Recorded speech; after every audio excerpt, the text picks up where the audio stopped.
Hi friends, Vivo Z1 Pro इसमें एक और सॉफ्टवेयर अपडेट आ गया है। इस वीडियो में मैं आपको इसी का एक रिव्यू देने वाला हूं। अगर मैं बात करता हूं इस अपडेट के साइज की तो तकरीबन 68 MB के आसपास की इसकी साइज है। यहां पे दोस्तों आपको 3 चेंजेस देखने को मिलते हैं, तो मैं आपको इस वीडियो में बताऊंगा कि क्या कुछ नया चेंजेस आपको देखने को मिलेगा, क्या कुछ खास नया जो है इम्प्रूव्ड किया गया है और क्या कुछ हमको नया देखने को मिलता है इस अपडेट के बाद में। तो अगर आप भी Vivo Z1 Pro यूज कर रहे हैं दोस्तों मेरे तरह, तो इस वीडियो को लाइक कर दीजिए। चैनल पे अगर आप नए हैं तो हो सके तो सब्सक्राइब भी कर दीजिएगा। चलिए शुरू करते हैं हमारा वीडियो।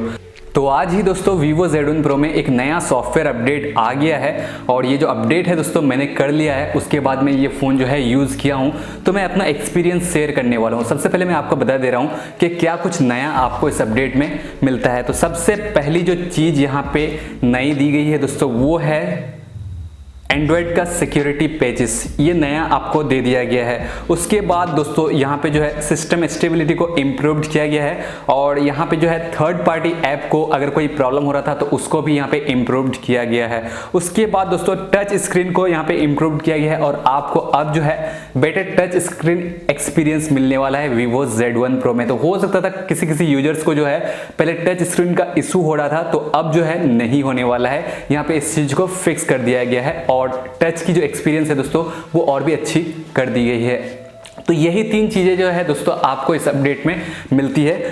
वैसे दोस्तों अगर मैं आपको अपने एक्सपीरियंस की बात करूं इस अपडेट के बाद में, तो इस अपडेट के बाद में मुझे कुछ खास फर्क तो नहीं लग रहा है। बस लेटेस्ट एंड्रॉयड का जो सिक्योरिटी पैच है दोस्तों वो मुझे लग रहा है कि वो बस नया डाल दिया गया है। इसके अलावा दोस्तों मुझे पहले भी कोई इशू नहीं लग रहा था फ़ोन में और अभी भी कोई इशू नहीं लग रहा है। हाँ, मैं यही कहूँगा, अभी भी एक बात कहना चाहूँगा कि इसका जो फ्रंट कैमरा है वो थोड़ा सा और भी बेटर हो सकता था, क्योंकि 32 मेगापिक्सल का फ्रंट कैमरा इसमें दिया गया है, लेकिन उसके हिसाब से दोस्तों फ़ोन जो है ना इतनी अच्छी फोटो जो है नहीं खींच पाता है।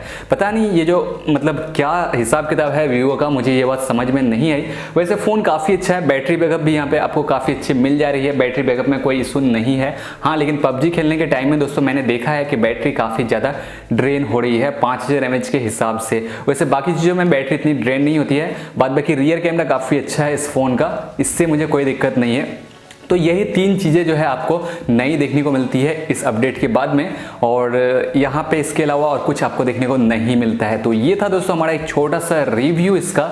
आई होप कि आपको पसंद आया होगा और मैं Vivo से यही रिक्वेस्ट करना चाहूँगा कि Vivo जो है फ्रंट कैमरा को थोड़ा सा अगर इम्प्रूव कर पाए सॉफ्टवेयर अपडेट के जरिए तो बेटर हो सकता था, और साथ ही बैटरी का जो ऑप्टिमाइजेशन है PUBG में वो थोड़ा बेटर कर पाए, क्योंकि हमको जो है उतनी अच्छी बैटरी परफॉर्मेंस देखने को नहीं मिलती है अगर हम PUBG वगैरह खेलते हैं। तो बस दोस्तों इस वीडियो में इतना ही। उम्मीद है आपको वीडियो पसंद आई होगी। अगर आपको वीडियो अच्छी लगती है तो लाइक जरूर कीजिएगा। चैनल पर अगर आप नए हैं तो सब्सक्राइब भी कर दीजिएगा।